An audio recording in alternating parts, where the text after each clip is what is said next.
Yeah,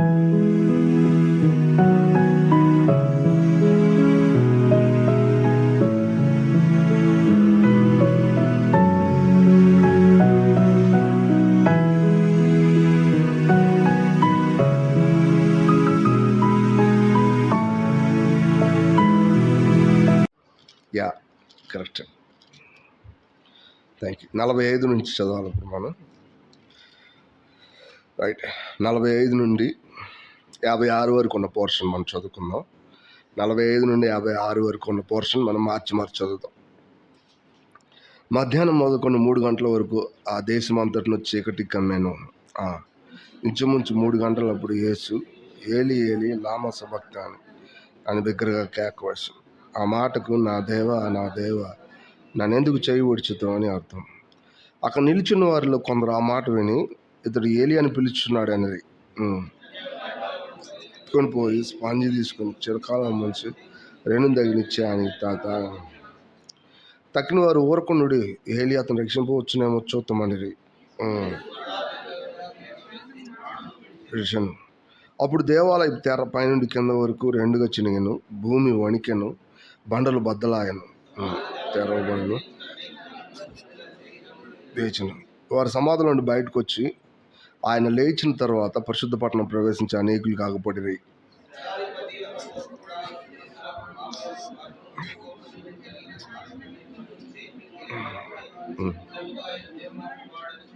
చెప్పండి. యేసునికి ఉపచారం చేయొచ్చు గలిలయ నుండి ఆయన వెంబడించిన అనేక మంది స్త్రీలు అక్కడ దూరం నుండి చూస్తుండ్రి. మగ్దలేనే మరియు యాకోబు యేసు అని తల్లి అని మరియు జబేయి కుమార్ తల్లి అయిన ఉంది. రైట్. గడిచిన బైబిల్ స్టడీలో మనం వాస్తవంగా మన ప్రభు అయిన యేసుక్రీస్తు శిలువలో ఆయన ఎట్లాగా అందరి ముందు అవమానించబడ్డాడు అని మనం చూసాం. శిలువలో ఆయన అవమానించబడినప్పుడు అక్కడ ఉన్నటువంటి విషయాలు మనం ఆలోచించాం పోయిన వారం. ఇక్కడికి వచ్చినప్పుడు చూడండి, ఫస్ట్ వచనం చదువుతాం. అధ్యానం మొదలుకొని రైట్. యాక్చువల్గా ఇది ఇంగ్లీష్ బైబిల్లో డిఫరెంట్గా రాస్తుంది. ఇక్కడ దాన్ని ఏం రాసిందంటే 6th hour to from the 9th hour అని రాస్తుంది. 6th hour అంటే 9th hour అంటే 6వ జామున అన్నప్పుడు 12 గంటలు అని దాని అర్థం యాక్చువల్గా. సో 3 గంటలు అన్నప్పుడు 9th hour అని దాని అర్థం. ఇంగ్లీష్లో అట్లా రాస్తుంది. దాన్ని అట్లా జాములు అట్లా లెక్కేస్తారు ఇట్లా. సో ఇప్పుడు గమనించండి, నిజానికి ఆయన సిలువ వేసినప్పుడు అంటే 9ంటికి వేశారు యాక్చువల్గా. 3వ జామున వేశారు యాక్చువల్గా. 9ంటికి వేసినప్పుడు 9 నుంచి 12 వరకు ఎన్ని గంటలు? 3 గంటలు యాక్చువల్గా. ఈ 3 గంటలు మన ప్రభు అయిన యేసుక్రీస్తు శిలువలో మనుషులందరి చేత అవమానించబడ్డాడు. ప్రతి మనుషులు ఆయన అవమానించిన వాళ్ళు అంటే ఎవరు లేరు యాక్చువల్గా. అంటే అన్ని రకాలైన మనుషులు, అధికారులు, సైనికులు, సామాన్య ప్రజలు అందరూ ఆయన అవమానించారు. ఎప్పుడు? ఆయన మంచి కార్యాలు చేసినప్పుడు కాదు, ఆయన వాళ్ళకి ఎంతో సహాయపడినప్పుడు కాదు. ఎప్పుడైతే ఆయన కష్టంలో ఉన్నాడో వీళ్ళందరూ ఏమన్నారు తెలుసా? ఆయన్ని తోలనాడారు, తూకం వేశారు ఒక మాటలో చెప్పాలంటే. కానీ ఇప్పుడు ఇక్కడికి వచ్చినప్పుడు అలా తోలనాడడం అనేది రైటే కదా అక్కడ వాస్తవాన్ని. ఎందుకంటే ఆ దేవుడు వారికి ఆయన్నట్ట అప్పచెప్పాడు. అందుకని మనుషులందరూ తోలనాడారు. కానీ 12వ గంట నుంచి 3వ గంట వరకు కూడా ఏం జరిగిందో తెలుసా? ఇక్కడ చదివిన పోర్షన్లో దేవుడే నేరుగా ఈయన్ని బాధపెట్టాడు. ఎవరిని? ప్రభు అయిన యేసుక్రీస్తుని బాధపెట్టారు. గమనించారు. ఇంతకుముందు ఎవరు బాధపెట్టారు? మనుషులు బాధపెట్టారు. దాని గురించి కీర్తన 22లో చాలా పెద్ద విషయాలు ఉంటాయి. భాషాను వృషభాలు నన్ను చుట్టుకుని అయ్యా, కుక్కలు నన్ను చూసి గేల చేస్తున్నాయి అయ్యా, వాళ్ళు నన్ను పొడిచారయ్యా, లేదంటే నాకు బతకనివ్వట్లేదు నన్ను, ఇట్లాంటి చాలా విషయాలు ఉంటాయి కీర్తన 22లో మనం చదివితే. వాటన్నిటిని ప్రతిదాన్ని వివరించినా మనం ఈ పోర్షన్ నుంచి బయటకు వెళ్ళిపోతాం యాక్చువల్గా. అందుకని నేను వాటి గురించి ఎక్కువ మాట్లాడట్లేదు. కీర్తన 22 కానీ లేదా 82 కానీ 86 కానీ ఆ కీర్తనలు కొన్ని ఉంటాయి వాస్తవానికి. కీర్తన అది యెషయా 53వ అధ్యాయం కానీ ఈ విషయాలన్నింటిని మనం కనుక చూస్తే అడ్లోంచి బయటికి వెళ్తాం తెలియకుండా. సో ఇప్పుడు చూడండి, ఇక్కడ ఉన్నటువంటి విషయంలో మనుషులు ఆయన్ని బాధ పెట్టడం కాదు, దేవుడే నేరుగా. చూడండి ఒకసారి ఆ వచ్చిన మళ్ళీ చదువుతాం. మధ్యాహ్నం మొదలుకొని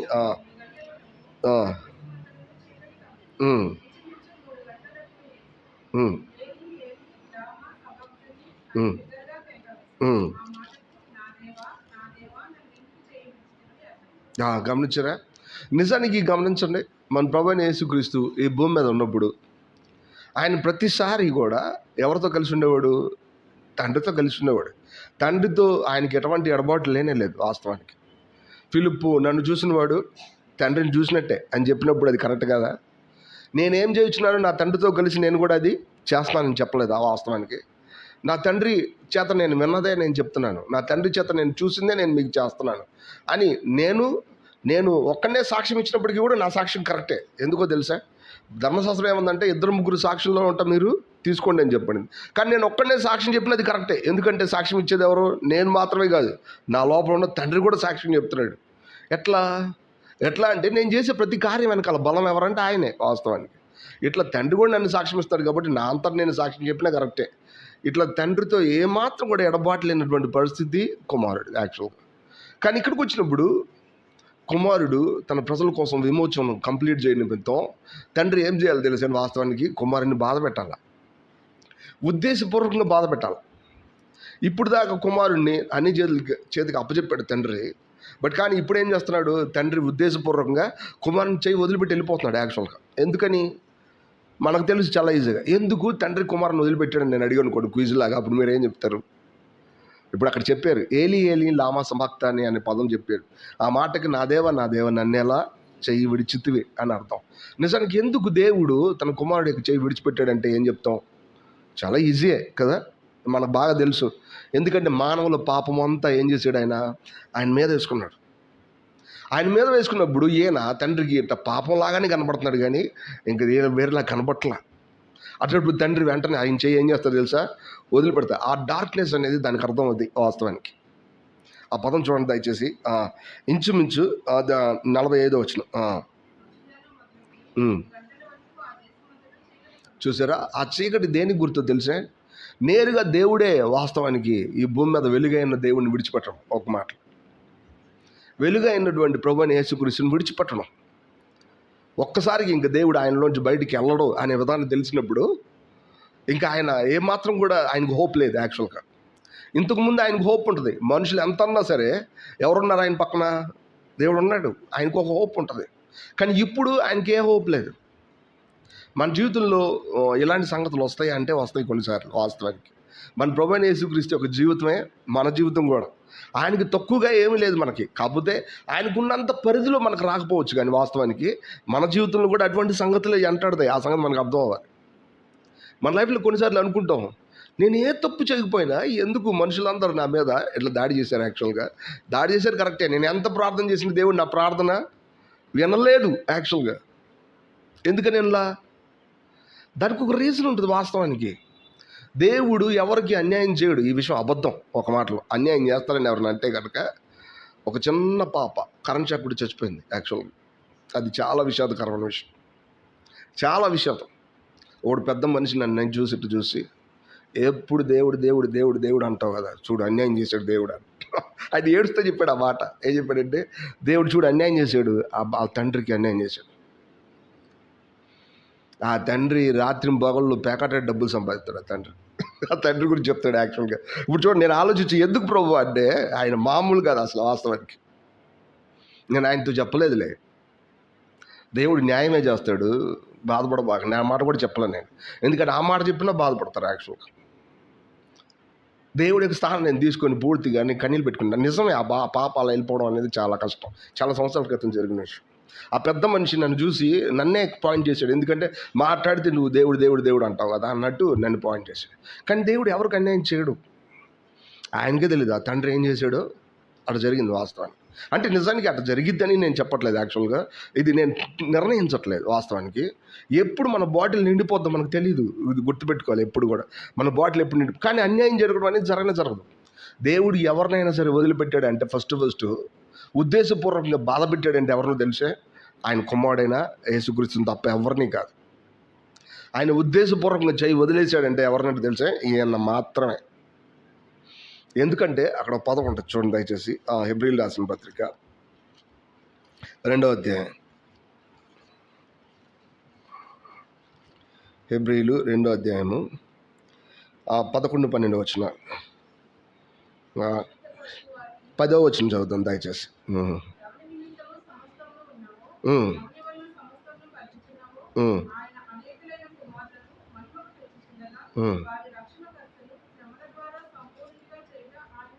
చూసారా? శ్రమల ద్వారా సంపూర్ణ చేస్తారంట వాస్తవానికి. ఎట్లాంటి శ్రమలు అయ్యి? దేవుడు తనను విడిచిపెట్టే అంతగా, ఒక మాటలో చెప్పాలంటే. ఈ సిలువ దృశ్యంలో నేను ఎప్పుడు చాలాసార్లు చెప్తాను కాబట్టి ఆ మాటలు చెప్పట్లేదు. మన ప్రభువైన యేసుక్రీస్తు ఆయన దేహంలో విపరీతంగా బాధించబడ్డాడు. ఆయన యొక్క ప్రాణంలో, తన స్వయంలో కూడా విపరీతంగా అవమానించబడ్డాడు. ఆయన అందరి ముందు నిలబడి గౌరవంగా మాట్లాడేటప్పుడు ఆయనకి మంచి బోధకుడు, కానీ తగుమాత్రపు వస్త్రాల చేత ఆయన నుంచోబెట్టినప్పుడు ఆయన అవమానించబడిన వ్యక్తిత్వాన్ని కలిగినాడు. ఆయన విపరీతంగా కొరడాలతో కొట్టి అందరి ముందు చూపించినప్పుడు బయట తీసుకొచ్చి చూపించారు ఆయన. అప్పుడు ఆయన ఎంతో గౌరవం కలిగిన ఆయన వ్యక్తిత్వం మనుషులందరి ముందు ఎట్లా మరి తను తీసుకొని ఉంటుంది ఒకసారి గమనించండి. మనం ఎవరైనా కారణం లేకపోయినా చెంప మీద కొడితే మనం వెంటనే ఎంతో కోపంతో ఫీల్ అవుతాం. మన ప్రభువైన యేసుక్రీస్తు తన స్వయంలో, తన ప్రాణంలో మిక్కిలి బాధ అనుభవించాడు. ఆయన ప్రాణంలో ఉన్న తలంపులను తొంగి చూడగలిగినోడు ఎవరు లేరు వాస్తవానికి. ఏ ఒక్కరూ కూడా ఆయన సిలువలో పడిన బాధలు ఎంత అని చక్కగా వివరించలేరు. అది తన యొక్క బాడీలో, తన యొక్క స్వయంలో. ఇక్కడ ప్రభువు ఎక్కడ బాధ అనుభవిస్తున్నాడంటే తన ఆత్మలో. ఇది గమనించాలి, తన ఆత్మలో. ఎందుకంటే ఆత్మలో దేవుడి యొక్క సన్నిధిని, దేవుడి యొక్క విషయాలన్నింటినీ ఆయన గ్రహిస్తాడు. దేవుడితో మనకున్నటువంటి మరి అనుభవించగలిగినటువంటి పదార్థం ఆత్మ. నేను చాలాసార్లు ఆ మీటింగ్లో చెప్పాం. మనం తినాలంటే అవయవం ఉపయోగించాలా? నోరు ఉపయోగించాలా.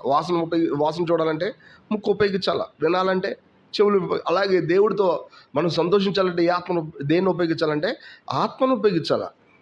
మన మనస్సు వింటానే ఉంటుంది, మనం ఆలోచిస్తూ ఉంటాం, బట్ కానీ అంతకు మించి మన ఆత్మ దేవుడితో సంబంధం కలిగి ఉండాలి.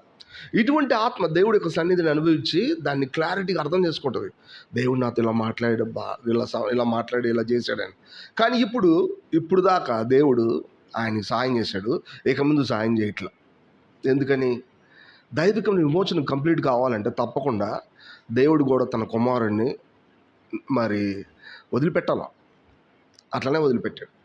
ఆ మాటలో ఉన్న అర్థం ఎంత లోతో మనకెవరికి తెలియదు వాస్తవానికి. నా దేవా నన్నేలా చెయ్యి విడిచితివి, ఒక మాటలో. మీరు చూడండి, ఆయనలో తప్పేం లేదు. ఆయన తప్పుడు మనుషుల కోసం పనిచేస్తూ ఉన్నాడు, చనిపోతున్నాడు. బట్ అట్లాంటప్పుడు తప్పుడు మనుషుల కోసం పనిచేసేటప్పుడు ఏ తప్పు చేయని ఆయన ఏ తప్పు చేయడానికి సపోర్ట్ చేయాలా లేదా? వాస్తవానికి ఖచ్చితంగా సపోర్ట్ చేయాలి. నా మాట మీకు అర్థమైందో లేదో? తప్పు లేనటువంటి దేవుడు, తప్పు లేనటువంటి ఈయనకి సహాయం చేయాలా లేదా? ఖచ్చితంగా సహాయం చేయాలి. కానీ వాస్తవానికి ఈయన ఎటువంటి సహాయం లేకుండా ఉండే నిమిత్తం ఆయన చేతులు వదిలేశాడు, ఒక మాటలో.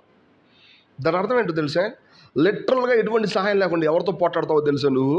ఈ భూ సంబంధమైన విషయాలన్నిటితో నువ్వు పోటాడు, ఒక మాటలో. అది దాని అర్థం. ఆయన పోటాడాడు, ఒక మాటలో. పాత సృష్టికి సంబంధించిన ప్రతి విషయాన్ని గెలిచాడు ఆయన. అక్కడ రాసుంది వాస్తవానికి తానొక్కడే విమోచనాన్ని సంపాదించాడు. ఆ పదానికి అర్థం చాలా డెప్త్. వితౌట్ గాడ్ ఆయన సంపాదించాడు, ఒక మాటలో. మనం చాలాసార్లు దహన బలి అనే విషయాన్ని అర్థం చేసుకుంటాం, కానీ నైవేద్య బలి అనే విషయాన్ని మనం సరిగా అర్థం చేసుకోం.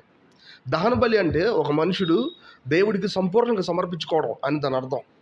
కానీ నైవేద్య బలి అంటే ఏంటో తెలుసా? దేవుడి ముందు తన నీతిని స్థాపించడం అని అర్థం, ఒక మాటలో. దేవుడి ముందే నీతిని స్థాపించడం. ఎవరు స్థాపించగలరు అసలు వాస్తవానికి? దేవుడు చెప్పిన దానికంటే ఎక్కువ చేశాడు ఆయన వాస్తవానికి, ఒక మాటలో. ఈ మనుషుల కోసం చచ్చిపోవడం కరెక్టే, కానీ ఈయన తనకున్నదంతా ఎవరి కోసం ఖర్చు పెట్టారంటే ఆ పదాలకు అర్థం అది వాస్తవానికి. చాలాసార్లు దేవుడు, నువ్వు పాపం చేసావా, నీ పాపం వల్ల వచ్చే జీతం మరణం నీది, అంతే. సో ఇప్పుడు దాన్ని తప్పించుకోలేవు, ఎందుకంటే నువ్వు ధర్మశాస్త్రం కింద ఉన్నావు. నువ్వు పాపం చేయలేదా, దేవుడు కూడా నిన్ను శిక్షించడానికి అధికారం ఆయనకి లేదు. మరణం నిన్నేమీ చేయలేదు. బట్ కానీ ఇక్కడ ఏ పాపం ఎరగని ఈయన మరణాన్ని ఉద్దేశపూర్వకంగా ఆయన మీద వేసుకుంటేనే కానీ దేవుడు కూడా ఏం చేయలేడు. అక్కడ విషయానికి అర్థం అది. నువ్వు నాకు అనుగ్రహించిన గిన్నెలోనిది ఆయన తాగితేనే కానీ దేవుడు సిలువ వేయలేడు ఆయనకి, ఒక మాట. ఈ విషయం మనకు అర్థం అవుద్దా? ఉద్దేశపూర్వకంగా తనకున్న మంచి పదార్థాన్ని ఆయన దేవుడి కోసం ధారపోస్తాడు. యాక్చువల్గా ఆయన నీతిని స్థాపించాడు, ఒక మాటలో. అందుకనే మనం ఆయన యందు దేవుని నీతి ఎగినట్లు ఏ పాపం ఎరగని ఆయన పాపంగా చేయబడ్డాడు, ఒక మాటలో. ఆయన చెప్పగలడు. ఆయన దేవుడి ముందు నిలబడి వీళ్ళు నా ప్రజలు, వీళ్ళ కోసం నేను పెట్టానని చెప్పి దేవుడి పక్క నుంచి మాట్లాడగలడు, ఒక మాటలో చెప్పాలంటే. మీకు ఈ పదం అర్థమైందో లేదో నాకు తెలియట్లేదు వాస్తవానికి. దేవుడు కుమారుడు ఇద్దరు కలిసి పనిచేసినప్పటికీ కూడా ఇక్కడ మనుషులందరి మీద ప్రతినిధిగా, లేదంటే ఒక మనుషులందరి మీద ప్రతినిధిగా ఎవరున్నారంటే ప్రభు అయిన యేసుక్రీస్తు. ఎందుకంటే ఆయన మనిషి కుమారుడిగా ఉండి ఈ మనుషులందరి కోసం తనకున్న మంచి పదార్థాన్ని ఏం చేశాడు తెలుసా? ఖర్చు పెట్టాడు యాక్చువల్గా. ఇది ఇక్కడ మనకు కనబడిద్ది వాస్తవానికి, ఉద్దేశపూర్వకంగా. అందుకే దేవుడు తన కుమారుని ఏమని పిలిచాడంటే, అది చూడండి, హెబ్రీయులు రాసిన పత్రికే, దేవుడు తన కుమారుని ఏమని పిలిచాడు. మొదటి అధ్యాయం 7-8 వచనాలు చదువుతాం. 6 నుంచి చదువుదాం సిస్టర్, 6 నుంచి. ఉమ్, ఉమ్, ఉమ్, ఉమ్, ఉమ్, ఉమ్, ఉమ్. దేవా, నీ సింహాసనం నిరంతరం నిలుచున్నది. ఉమ్, ఉమ్, ఉమ్, ఉమ్, ఉమ్, ఉమ్, ఉమ్, ఉమ్, ఉమ్. చాలండి, వాస్తవానికి ఇక్కడ చాలా విషయాలు ఉన్నాయి. ఇక్కడ ఉన్నటువంటి ఆ యొక్క ఎక్స్ప్రెషన్ గమనించారా? తన యొక్క దూతల గురించి అయితే ఆయన ఏం చెప్తున్నాడంటే, వాయువులు గాను, సహాయకులు కానీ, హెల్పర్స్ కానీ అని మాట్లాడుతున్నాడు. తన కుమారుని గురించి దేవుడు ఏం మాట్లాడుతున్నాడు? దేవుడు తన కుమారు గురించి ఏం మాట్లాడుతున్నాడు? కుమారుడా అని మాట్లాడాలి కదా, అట్ట మాట్లాడట్లా. ఏం మాట్లాడుతున్నాడు? దేవుడే తన కుమారుని గురించి ఏం మాట్లాడుతున్నాడంటే దేవా అని మాట్లాడుతున్నాడు. కీర్తనకారుడు గారు రాసేది అక్కడ వాస్తవానికి. దేవుడే తన కుమారుని గురించి ఏం మాట్లాడుతున్నాడంటే దేవా అని పిలుస్తున్నాడు. మీరు గమనించండి, చాలాసార్లు దైవత్వంలో కుమారత్వాన్ని కొంచెం తక్కువ చేసి మాట్లాడటం మనకు అలవాటు. యాక్చువల్గా దైవకి తండ్రి అయిన దేవుడి యొక్క శిరసత్వం నుంచి కిందకు చూసినప్పుడు కుమారుడు సెకండ్ పార్ట్ అని చెప్పడం మనకు అలవాటు. కానీ నిజానికి వాళ్ళలో అది లేదు. వాస్తవానికి వాళ్ళందరూ సమానంగా పనిచేశారు. మీరు గమనించండి. అందుకే దేవుడు తన కుమారుని గురించి ఏం మాట్లాడారంటే, దేవా, నీ సింహాసనం నిరంతరం నిలుచున్నది.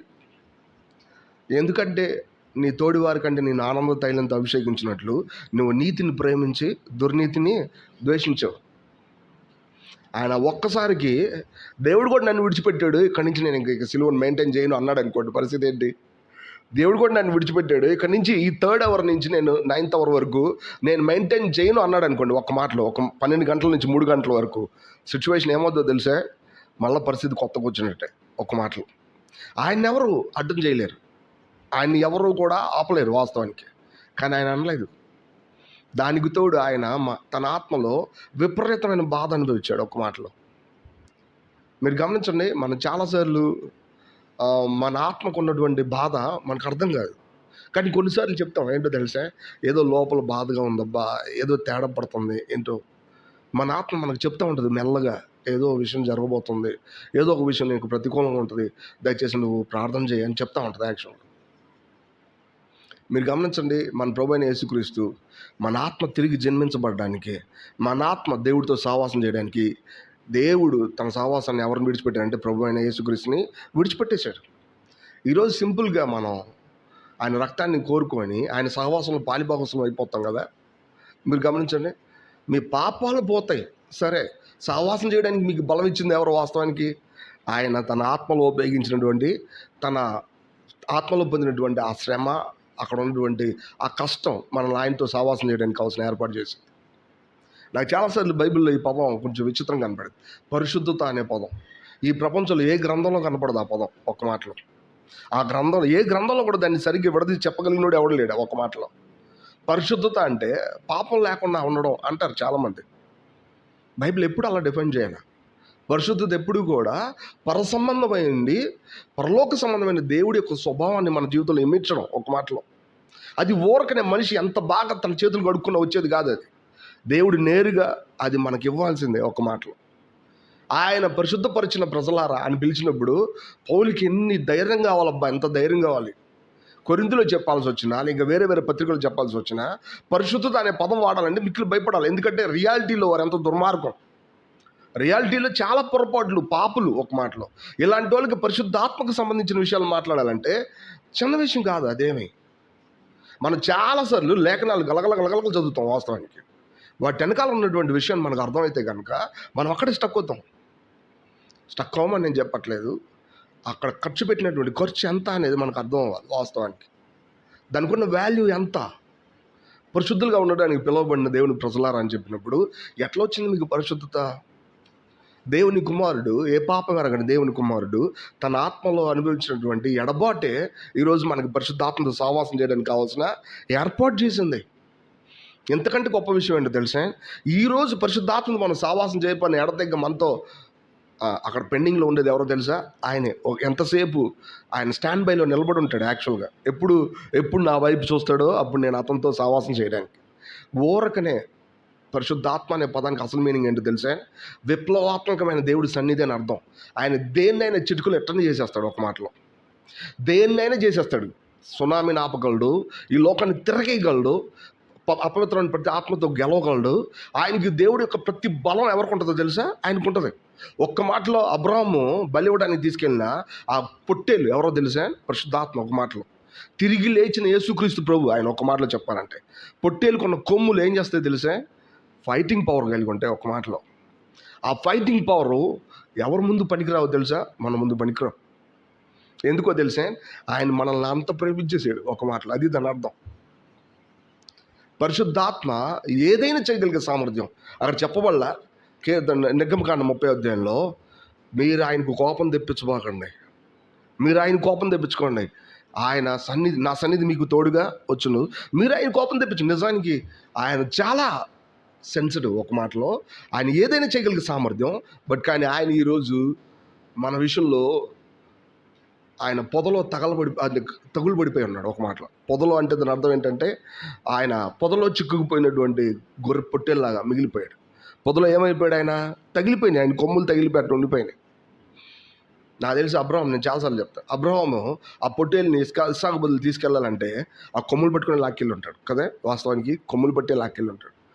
అబ్రహాంని ఎదిరించడం పెద్ద కష్టమే కాదు.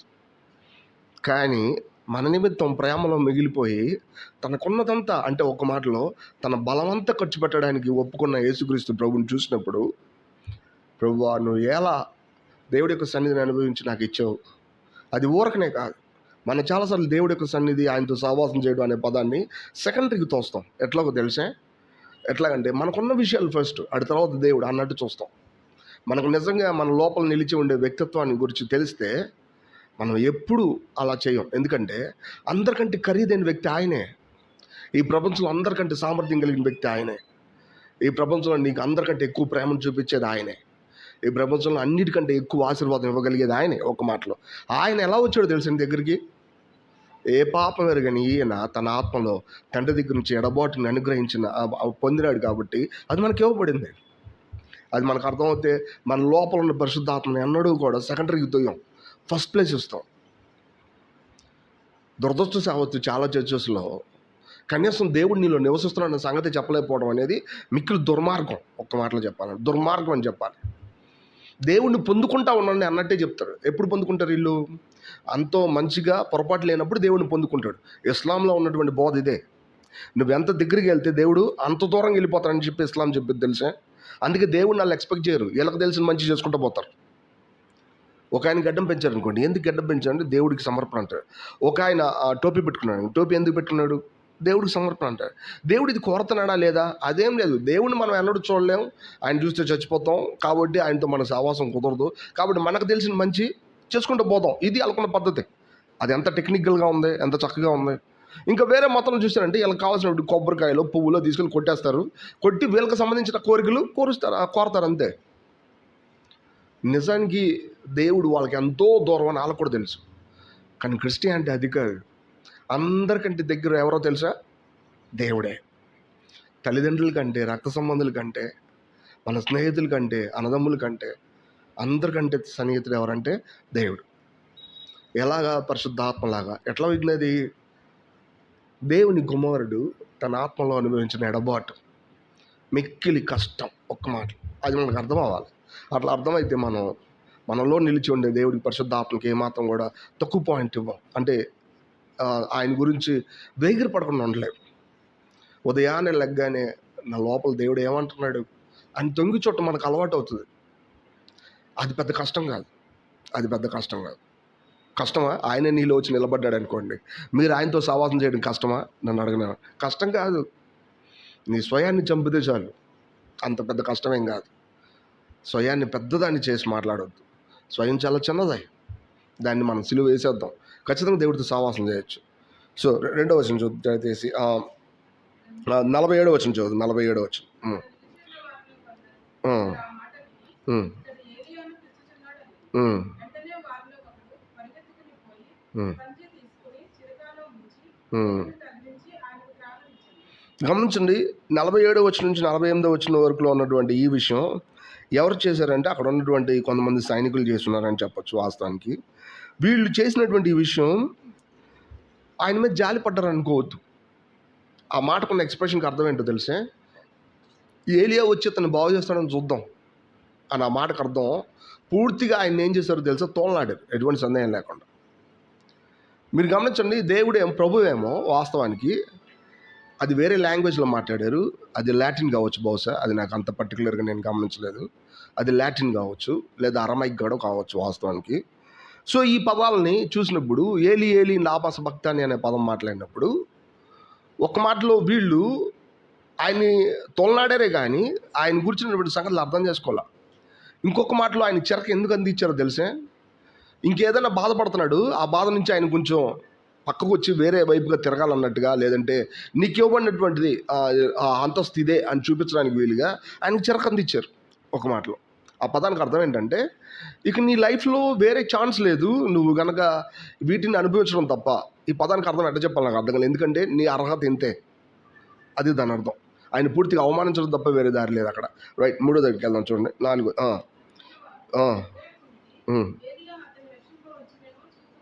4 గమనించి, ఇది కూడా దానికి సంబంధించిన విషయమే. ఏలియా అతను వచ్చినేమో చూద్దామని అంటే దాని అర్థం ఏంటి, వాళ్ళు ప్రభువుని ర్యాగింగ్ చేస్తున్నారు ఒక మాటలో చెప్పాలంటే. పూర్తిగా ఆయన మీద మరి ఒక మాటలో చెప్పాలంటే ఆయన్ని తోలనాడుతున్నారు. సరే నెక్స్ట్ వెళ్దాం. గమనించండి. రైట్, యేసు మరలా బిగ్గరగా కేక వేసి ప్రాణం విడిచెను. నిజానికి ఇదే పోర్షను మార్క్స్ వార్త కానీ లూకాసు వార్తలో కానీ ఆత్మ అనే పదానికి సంబంధించి ఉంటుంది. ఆత్మను అప్పగించెను అనే పదం ఉంటుంది. నేను ఆ వచనాలు చూపించట్లేదు, మీరు చదవచ్చు. ఆత్మను అప్పగించెను అని రాస్తుంది, కానీ ఇక్కడ ఏం రాస్తుంది, ప్రాణము విడిచెను అని రాస్తుంది. గమనించండి, సోల్ లైఫ్కి స్పిరిచువల్ లైఫ్కి ఉన్న తేడా అది. ఒక మాటలో ఆత్మ ఎవరికి అప్పచెప్పారు, దేవునికి అప్పచెప్పాడు. అప్పగించినప్పుడు ఆ అప్పగించే పని ఎవరి చేతిలో ఉన్నట్టు, ప్రభు చేతిలో ఉన్నట్టే. మీరు గమనించి, ఇక్కడ చాలా పెద్ద పాయింట్. ఆత్మను అప్పగించాడు అని చెప్పినప్పుడు ఆత్మని దేవుడు వచ్చి లాగేసుకున్నాడు అనే ఎక్స్ప్రెషన్ కాదు అది. ఎవరిచ్చారు, ఈయనే అప్పగించాడు. ఇప్పుడు ప్రాణము విడిచెను అనే పదానికి అర్థం ఎవరి చేతిలో ఉంది, ఆ పదం ఆయన చేతిలోనే ఉంది. గమనించండి, ఎవరు కూడా ఆయన ప్రాణాలు లాగేసుకోవాలా. ఒక మాటలో ప్రాణం ఎవరి చేతిలో ఉందంటే ఆయన చేతిలోనే ఉంది. మీకు తెలుసో లేదో, పరిపూర్ణమైనటువంటి పొరపాటు లేనటువంటి యేసుక్రీస్తు ప్రభు యొక్క జీవితం మీద ఈ లోకం కానీ ఇందులో ఉన్న విషయాలు కానీ ఏది ప్రభుత్వం చేయలేవు. ఒక మాటలో ఆయన ఇవ్వాలనుకుంటే ఇవ్వగలడు, ఆయన అప్పగించాలంటే అప్పగించగలడు, అంతే. ఒక మాటలో ఆయనకి ఎంత పట్టుందంటే ఒక మాటలో చెప్పాలంటే ఏ ఒక్క సృష్టిలో ఉన్నటువంటి ఏ సంగతి కూడా ఆయన మీద అధికారం చేయలేదు. ఈవెన్ దో ఆయన సిలువలోంచి కిందకి రాలేకపోతున్నప్పటికీ కూడా ఆయన మీద అధికారం చేయలేదు. ఆయన అనుకున్నప్పుడు మాత్రమే ప్రాణం విడవగలడు, ఆత్మను అప్పగించగలడు. సోల్ లైఫ్ అనే పదానికి అర్థం ఏంటంటే, మన లైఫ్లో సోల్ లైఫ్ అంటే ప్రకృతి సంబంధమైంది అని అర్థం. మన జీవితంలో పాడైపోయిన మనుషుడి యొక్క జీవితంలో ఫస్ట్ దేవుడు మానవుని చేసినప్పుడు అది ఆత్మ సంబంధమైనటువంటి జీవితంగా అది ఉండాలి. యాక్చువల్గా నరుని నాసికారంధ్రంలో దేవుడు జీవవాయువు అవుతుగా నరుడు జీవాత్మ ఆయను అని రాయబడింది. బట్ కానీ లేటర్ ఆ పదాన్ని ఎక్స్పీరియన్స్తో కలిపి మాట్లాడినందున జీవించు ప్రాణి అని చెప్పబడింది. అంతేగాని అసలు విషయం ఒరిజినల్ టెక్స్ట్లో ఎట్లా ఉందంటే బాగా జీవాత్మ అనే ఇంప్లిమెంట్సే ఉన్నాయి దానికి. జీవాత్మ అంటే ఆ పదానికి అర్థం ఏంటో తెలిసే, ఆత్మ చెప్పిన పదాన్ని ప్రాణం చేయడం అని అర్థం ఒక మాటలో. అంతే కదా, ఓల్డ్ టెస్ట్మెంట్లో లేదా ఏదైనా తోటలో జరిగింది అదే. ఆత్మ చెప్పింది ప్రాణం చేయడం అని అర్థం ఒక మాటలో. ప్రాణం బాడీ మీద చేయడం అని అర్థం. ఆత్మ యజమానురాలు, ప్రాణం గృహ నిర్వాహకుడు, దేహం సర్వెంట్. ఇది అక్కడ ఉన్న క్రమం. అది మానవుడు పాపం చేసినప్పుడు ఏం జరిగింది తెలుసండి, ఆత్మ చచ్చిపోయింది, కోమాలోకి వెళ్ళిపోయింది. ప్రాణం ఏమైపోయిందంటే గృహ నిర్వాహకుడల్లా ఓనర్ అయిపోయాడు. ఇప్పుడు దేహం ఏమైపోయిందంటే బానిస అయిపోయింది ఒక మాటలో. ఇది మన లైఫ్. కానీ యేసుక్రీస్తు ప్రభు అది కాదు, ఆయన జీవం అది కాదు. ఆయనలో పొరపాటు లేనే లేదు. ఆయన ఎంతో సామాన్యంగా తన ఆత్మ ప్రాణ దేహాన్ని కంట్రోల్లో పెట్టగలడు. అదంతా ఒకటే, పొరపాటు లేనిది. మన లైఫ్లో అది కాదు. భౌతికంగా మనం కొన్ని పనులు చేస్తున్నాం, మన స్వయం మాత్రం అసలు లొంగదు కదా. భౌతికంగా మనం కొంత చక్కగా క్రమంగా కనబడుతున్నప్పటికీ కూడా లోపల స్వయం లోపడదాం. ఎందుకంటే ఈ రెండింటికి ఉన్నటువంటి సమన్వయం అనేది కనపడదు యాక్చువల్గా. ఎందుకంటే మనం ఇంకా సరిచేయబడాలా, చాలా తిన్నగా ఉండటం అనేది మనం అర్థం చేసుకోగలగాల. అంటే మన ఆత్మ, మన ప్రాణం, మన దేహం ఒకే రేఖలో ఉండగలిగేలా మనం ఉంచాలా. మనుషులు చాలాసార్లు అట్ట కాదు. చెడిపోయిన మానవుడు ఎట్టుంటాడంటే బయటకు ఒకలాగా, లోపలికి ఒకలాగా ఇట్లా ఉండగలిగే అవకాశం ఉంది. అందుకనే బైబిల్ ఏం చెప్తుంది, ఆయన ఆరాధించేవారు ఆత్మతో సత్యం. ఎందుకు ఆ మాట రెండు మాటలు చెప్పాల్సి వచ్చింది తెలిసే? లోపల ఆత్మ తిరిగి జన్మించవచ్చు, కానీ రియాలిటీలో దాన్ని వదిలేసి తిరగొచ్చు. అది దాని అర్థం. అందుకని ఏం చెప్తుందంటే లోపల ఏదైతే ఉందో దాన్నే మీరు బయట తీసుకురండి మీ స్వయంలో కూడా. అది దాని అర్థం. రియాలిటీ అంటే నిజం అని అర్థం. ఆ రియాలిటీ అనే పదంలో ప్రాణం అలాగే బాడీ కూడా కలిసి ఉంటాయి. మీరు గమనించండి, మన ప్రభువైన యేసుక్రీస్తు యొక్క జీవం ఇట్స్ వాల్యుబుల్. ఆయన ప్రాణం వాల్యుబుల్, ఆయన యొక్క ఆత్మ వాల్యుబుల్, ఈవెన్ ఆయన బాడీ కూడా వాల్యుబుల్. అది ఎలా ఉంటుంది అనేది మనకు అర్థం కాదు వాస్తవానికి. చాలా చాలా పెద్ద విషయాలు. ఆయన దేహంలో ఆయన అనుభవించింది ఆయన ఒప్పుకుంటేనే. ఆయన ప్రాణాన్ని విడిచాడు అంటే ఆయన ఒప్పుకుంటమే. ఆయనకు ఆత్మను అప్పగించాడంటే ఆయన ఒప్పుకోవడం ద్వారా. క్రిస్టియన్స్ కూడా ఇట్లాంటి గొప్ప ఆధిక్యత ఉందని నేను చెప్పనేవాడిని. క్రిస్టియన్స్ కూడా ప్రభుత్వం నడిచిన చాలా పెద్దవాళ్ళు ఎప్పుడు చచ్చిపోవాలో నిర్ణయిస్తారు తెలిసే. మీకు తెలుసా ఈ విషయం? ఎప్పుడు చచ్చిపోవాలో వాళ్ళే నిర్ణయిస్తారు. మరణం మీద వాళ్ళకి పూర్తి అథారిటీ ఉంటుంది. మరణం వాళ్ళని ఏం చేయలేదు. మీకు తెలుసు లేదు, చాలాసార్లు ఎలీషా తన లైఫ్లో తను ఒప్పుకున్నప్పుడే, అది చాలా పెద్ద విషయం. అది మన లైఫ్లో కూడా అంతే. మరణం మనల్ని మన కళ్ళ ముందు కనబడుతుంది, భయపడాల్సిన అవసరం లే. అది మనల్ని ఏం చేయదు. అదొక పప్పెట్లకు మన చుట్టూ తిరుగుతూ ఉంటుంది. బట్ కానీ మనం ఒప్పుకున్నప్పుడే అది మీద పడుతుంది. అది ఎందుకంటే మరణం మన మీద అధికారం చలాయించలేదు, మన రక్షకుడి మీద చలాయించలేదు. అది ఇంకా మన మీద కూడా అది తన అధికారాన్ని చలాయించలేదు. ఆయన చెప్పలేదా, మరణం యొక్క పాతాళం యొక్క తాళపు చెవులు నా స్వాధీనంలో ఉన్నాయి. యాక్చువల్గా నువ్వు ప్రభు మీద ఆధారపడినప్పుడు, ప్రభుతో కలిసి జీవించడం నేర్చుకున్నప్పుడు, ప్రభు నీకు ఒక వాగ్దానాన్ని ఇచ్చినప్పుడు, ఆ వాగ్దానం నెరవేర్చే వరకు నేను విడిచిపెట్టను అని చెప్పినప్పుడు, ఆ వాగ్దానం నెరవేరే వరకు నేను ముట్టుకోగలిగినోడు ఎవడో లేడు. ఒక మాట, ఆ వాగ్దానం నీ జీవితంలో నెరవేర్చబడే వరకు, రక్షకుడు చెప్పిన మాట నువ్వు నమ్ముతున్నంత వరకు నిన్ను ముట్టుకునేవాడు ఎవడో లేడు. మరణం వచ్చి నేను తాకినప్పటికీ కూడా, ఇప్పుడు కాదు, మాకు ఇంకా టైం ఉంది, నువ్వు రా, బయలు మళ్ళీ పో. మనకు తెలుసు మరణాన్ని విడిచిపెట్టకపోతే, ఈ లోకాన్ని విడిచిపెట్టకపోతే మనం అక్కడికి వెళ్ళమని. ఖచ్చితంగా ఈ లోకాన్ని విడిచిపెట్టి తీరాలి. అది బాడీతో కావచ్చు, వితౌట్ బాడీ కావచ్చు, ఏదైనా కావచ్చు, కానీ విడిచిపెట్టడం అనేది తప్పనిసరి. అది మనకు తెలుసు. కానీ మనం ఈ బాడీ మీద ఆశపడిపోయి ఇందులో ఉన్న విషయాలతో పూర్తిగా అది ఉండిపోవడానికి కావాల్సిన ఏర్పాటు ఏం చేయట్లేదు. మరణం మనల్ని చూసి రిక్వెస్ట్ చేసిద్ది. ఏంటో తెలిసే, మీరు ఎప్పుడు పిలుస్తారో చెప్పండి, అప్పుడే వస్తాను నేను మీ దగ్గరికి అని. ఇంత గొప్ప ఆధిక్యత క్రిస్టియన్స్ ఉందన్న సంగతే తెలియదు వాస్తవానికి. నేను చాలాసార్లు ప్రభుతో గడిపినప్పుడు సమయంలో అనిపించేది ఏంటో తెలిసే, ఈ భూమి మీద దేనికంటే కూడా ముఖ్యమైన ఇంపార్టెంట్ ఎవరి సన్నిధి అంటే దేవుడి సన్నిధి మాత్రమే. ఎందుకంటే ఆయన ప్రతిదాన్ని కంట్రోల్ చేయగలరు. ఆయనలో ఉన్న బలమే మన ప్రతిదీ కంట్రోల్ చేయగలం. చాలాసార్లు వచ్చిన కష్టం ఏంటంటే భౌతికమైన విషయాల్లో సహాయం కోసం ప్రభు దగ్గరికి వెళ్తాం మనం, భౌతికమైన విషయాల్లో సహాయం కోసం. కానీ నిజానికి ఆయన ఆత్మ సంబంధమైన విషయాల కోసం మనల్ని బలపరచడానికి ఎప్పుడు మనతో సమీపంగా ఉంటాడని సంగతి మనకు అర్థం చేసుకో. ఈ రెండింటి కూడా ఒక అంతస్తు నుంచి ఇంకో అంతస్తు కొన్నంత తేడా. ఒకటి తన భౌతికమైన అవసరాల కోసమే దేవుడి యొక్క సహాయం కోరుతున్నాడంటే అతను గ్రౌండ్ ఫ్లోర్లోనే ఉన్నాడు ఇంకా. కానీ ఆత్మ సంబంధమైన విషయాల కోసం అతను పైకి వెళ్ళాలి అంటే సెకండ్ ఫ్లోర్ పోతున్నాడు, ఫస్ట్ ఫ్లోర్ పోతున్నాడు. అది మనకు అర్థం అవ్వాలి ఈ సంగతులు. సో ఆయన ప్రాణం విడవడం అన్నా, ఆత్మను అప్పగించడం అన్నా అంతా ఆయన కంట్రోలే. అది ఆయన ఏం చేయలేదు. అలాగే మన లైఫ్లో కూడా మనం ప్రభుతో ఉన్నామా లేదా అనే విషయాన్ని చెక్ చేసుకున్నాం, అంతే గట్టిగా మనం శాసనం చేయొచ్చు. మరణమా నీ ముల్లెక్కడ, ఓ సమాధి నీ విజయం ఏది? ఒక మాటలో. అది నిజంగా క్రిస్టియన్స్లో గొప్ప ఆధిక్యత. అది ఎవరి ద్వారా దొరికింది? మన ప్రభు అయిన యేసుక్రీస్తు ద్వారా మనకు దొరికింది. మరణాన్ని చూసి భయపడబాకండి, అది ఏం చేయలేదు. మరణాన్ని చూసి ఏమాత్రం భయపడి వణకొద్దు. దాన్ని చూసి భయపడినట్టు కనీసం నటించవద్దు. ఎందుకో తెలుసా, అది అనవసరం, అది మనల్ని ఏం చేయలేదు. చాలాసార్లు వచ్చిన కష్టం అంతా ఎక్కడ ఉందో తెలుసా, మనలో ఉన్న స్పిరిచువల్ కండిషన్ మనం చూసుకోవడం. నువ్వు ఎంత బాగా చేసుకుంటే దేవుడు నిన్ను ప్రేమించాడు అని నన్ను అడగనివ్వండి. నువ్వు ఎంత చక్కగా ఉంటే దేవుడు నిన్ను ప్రేమించాడు. ఎంతకంటే వరస్ట్గా ఉన్నప్పుడే కదా ఆయన మనల్ని ప్రేమించింది. వాస్తవానికి ఆయన మన కళ్ళ ముందు మన జీవితంలో ఇంకా ఎన్ని సంవత్సరాలు బతుకుతామో తెలియదు, అన్ని సంవత్సరాలకు సంబంధించిన పాపాల నుంచి కూడా ఆయన మనల్ని విమోచించడానికి ఏం చేశాడు? ఎర్రని పెయ్య వధించలేదు ఆయన, వాస్తవానికి దహించబడింది కాదా? మన జీవితంలో పరిపూర్ణమైన రక్షణ ఆయన మనకి లేదా? మనం ఎందుకు భయపడతాం? సమస్య అంతా ఒకటే, ప్రభువుకు పక్కగా జీవించాలనుకుంటున్నాం. This is the problem. దేవుని కుమారుడు ఈ భూమి మీద దేవుడి కోసం మాత్రమే జీవించాడు. అందుకే ఆయన ప్రతి విషయంలోనూ ఆధిపత్యం కలిగి ఉంటాడు. మన లైఫ్లో అది ఉండదు. అది సమస్య, అంతే, అంతకుమించి ఏం కాదు. ఆయన మన కొరకు పరిపూర్ణ రక్షణ కావాల్సిన ఏర్పాటు చేయలేదని కానే కాదు, మనమే పరిపూర్ణమైన సమర్పణ కలిగి ఆయన ముందు ప్రదర్శించట్లేదని దాని అర్థం. ఊరు కొరకనే బయట ఉన్న సంగతులతో మనం రేపుతాం.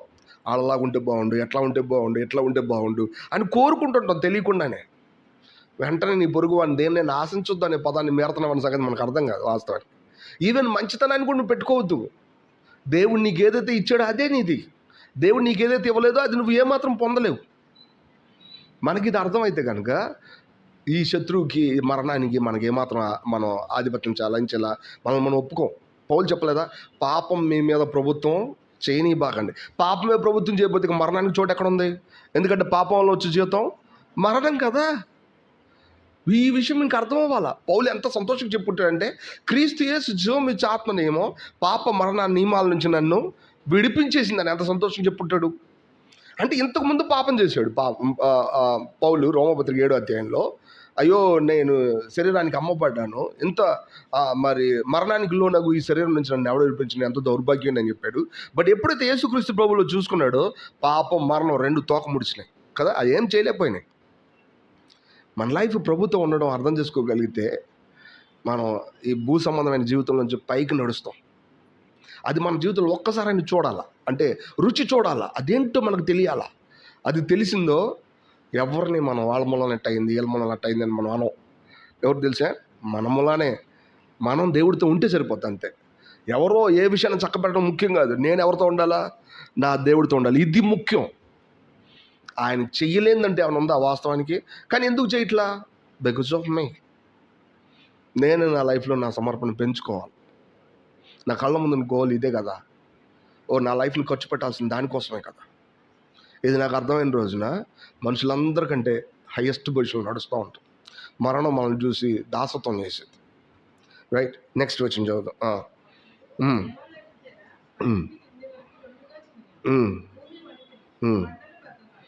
దేవాలయం తెర పైనుండి కింద వరకు రెండుగా చిరిగింది.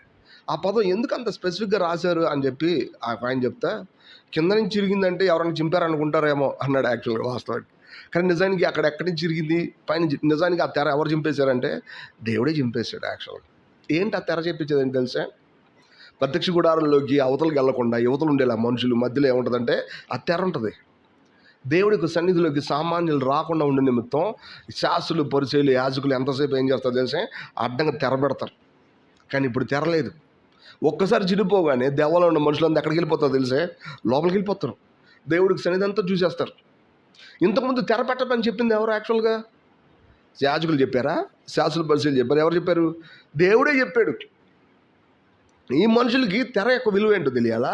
అదే సమయంలో ఆయన కుమారుడైన యేసుక్రీస్తు ప్రభు ఆ తెరను చింపడానికి ఎటువంటి పని చేశాడో కూడా తెలియాలి వాస్తవానికి. వీళ్ళు దేవుడి యొక్క సన్నిధిని చేరాలంటే హెబ్రీయుల రాసిన చెప్పలా, తన శరీరం అనే తెర దగ్గర నుంచి ఆయన ఏం చేశాడు తెలుసా? ఆ మార్గాన్ని ఏర్పాటు చేశాడు మనం పరిశుద్ధ స్థలంలోకి నేరుగా ప్రవేశించడానికి. తెర చిరిగిపోకుండా మనుషులందరూ ఏమయ్యారు? పరిశుద్ధ స్థలంలో, అతి పరిశుద్ధ స్థలంలోకి వెళ్ళిపోయారు. సమస్య ఏంటంటే చాలామంది ఇంకా బయట నిలబడతారు. బయట నిలబడి మేము అక్కడికి రాము, మేము ఆ పని చేయం. తెర ఉందా? తెర చినిగిపోయింది. బట్ కానీ మేము అంత దూరం రాలేము. సహోదరులారా, అట్ట కాదు. దేవుడు మీకోసం చేసిన ఏర్పాటు చూడండి. అది ఎంతో పెద్ద విజయం. ఆ సంగతి మీకు అర్థం అవ్వాలా. దేవుని కుమారుడు తన శరీరం అనే తెరలో ఆయన చింపడం ద్వారా ఈ తెర చినిగిపోయింది యాక్చువల్గా. ఆ మాట చదువుతాను చూడండి. హెబ్రీయులు